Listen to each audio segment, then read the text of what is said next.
So remember this one thing, which is that energy creates more energy. The purpose of today's video is to basically show you and explain to you how when you're actually using your energy that you think that you don't have, you actually produce more energy and you produce more results and opportunities that you're then going to be able to take advantage of. So this concept of conserving your energy, waiting for the right time, feeling like you need something in order for you to actually act is actually a fallacy. And I'm going to break all of this down in the video. So if you like the video as I explain it, make sure to like, subscribe to the channel as well. So without further ado, let's get into it. So the first thing to understand is that when you wake up every single day, you have something that arises in your consciousness. You have something that arises in your consciousness as far as what needs to get done, which means that you're thinking, okay, so I got to get up and I have to do XYZ thing. You either get ready, you go to work, you need to do something on your computer, check emails, write an email, meditate, take a shower, go to the gym, any number of things that you have to do. Go to class, go to school, study for something. There's any number of things that you could be doing. The most important thing that you need to do in the morning, because I talk about habits and routines all the time, but I also talk about the fact that the sequence of things, whether it's A, B, C, D, can actually be changed depending on when you feel a specific activity can be done given your state of mind. Which means this: if you decide that you work out every day at this particular time, now you wake up, say for example, on that specific day, that specific time, and you don't feel like going to the gym at that moment, but you feel like working, instead of taking all of that energy and all of that focus that you have towards work, as an example, and then putting it into the gym, the best thing to do is do what? Is to actually take the energy that you have, the focus that you have, put it into the area that is on top of mind right now, because again, it is a priority, and then go to the gym later. Because if you don't have the energy now, as you're working, as you're eating, as your energy levels are rising through the day, you're going to feel like going a little bit later. So you can get that workout in later. It's the same thing with everything else. I always talk about a specific routine that you're going through every single day. Now that routine will change depending on your state of mind. It doesn't mean that you don't get the things done. You still get everything done, but they may happen in a different order. And I noticed this with myself as well. In fact, today was a perfect example. Usually what I do is I'll get up and I'll do a certain sequence of things. I'll shower, I'll stretch, I'll meditate, I'll record a voice memo, and then I'll get started with my work. Now, in this particular instance, I had an idea as far as like a sales presentation, certain things that I would have to do, creating some content as well. And so what I did, instead of doing those sequences of things, what I did instead is I took that energy that I had, which was essentially focused energy in that particular direction, because I knew I was going to lose it.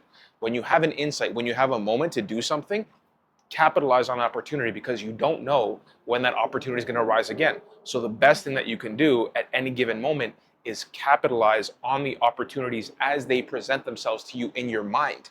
That's the most important thing, because the opportunities, in a sense, that they're always there. You're like, oh, I can go over here, I can go over there, I can do this and I can do that. However, your state of mind will be different depending on what you're doing. So if you have a certain number of things that you're doing every day, you're still doing those things, but they're happening in a different order. And you will notice that one basically leads into the other. So don't lose that momentum that you're having. So effectively what's happening is you're an alchemist. You're not waiting for something to happen. You're paying attention to your consciousness, you're paying attention to your mind, and then you're doing things as they arise, because you know that they're probably priorities that you're going to have to address, problems that you need to solve, or goals that you're trying to accomplish. And the same thing applies. Say, for example, you wake up in the morning and you actually feel like reading, as an example.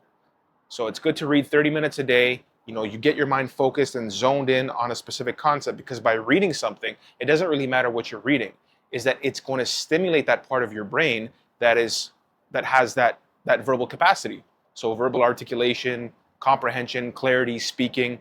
And so what that's going to do is it's actually going to help you create internal dialogue. So not only is it going to help you think a little bit more clearly, because you're also following a sequence of ideas when you're reading something. Everything is coherent, so that's reflecting in your brain. So you're processing that information, but also you're abstracting out how that thing was written, which is what? In a logical, rational fashion. And so that's reflecting in how you're thinking. So you can take 30 minutes in the morning and read. So effectively what I'm trying to tell you is that anything that arises, if you're not stuck to a strict schedule, is you get it done. And if you are stuck to a strict schedule, make sure that you're using your phone And this is what I do all the time, as I'm recording ideas, I'm recording things as they arise in my phone, so that way if I don't have the opportunity to be able to work on those ideas or to work on those things in that moment, I can pull out my phone. I don't have to rely on my memory. I'm not relying on my memory because things are happening throughout the day I may forget, and I may lose the exact way I was thinking about it. So you pull out your phone and you write something out. You write a note or you record a voice memo that you return to it later when you have that gap. So remember, that energy is always there. It's always presenting itself to you in some form or another. So the best thing that you can do is not try to pigeonhole yourself into doing something in a specific way or a specific order, a specific sequence. And this is going to be especially important when you're living a little bit more of a dynamic life where you have more freedom, because you're the one that has to make your own schedule. And so if you're constantly sticking to a very rigid schedule with no flexibility, what's happening is you're taking your mind and you're not allowing the creative nature of that mind to be able to be manifested on a day-to-day basis as it will. In fact, there are people online that really discuss that they have specific days laid out for themselves, but on any given day, if they feel like they can't orient themselves towards that day that they've constructed, they'll do something else that's equally productive, equally as productive. So same thing applies here, is that anything that arises, and listen, this could be anything. Maybe you'll start with meditation. Maybe you'll start with talking to yourself. Maybe you'll start with a walk, right? These are all really good things. Don't think that just because you want to take a walk, like a 20-minute walk or 10-minute walk, 30-minute walk, or if you want to do 10 push-ups or something like that, or call somebody on the phone or answer some emails that people tell you, oh, you should do this thing in this order, these things in this order every single day, no matter what happens. No, that's not true. Because what's happening is that energy that's like latent, that's potent within you is getting lost. It basically dissipates. And then you're trying to focus on something else, but that something else will require a different type of energy. And if you don't have that energy, then you're going to have to use more energy to try to convert the energy that you were experiencing that could have been put in this direction in some other direction.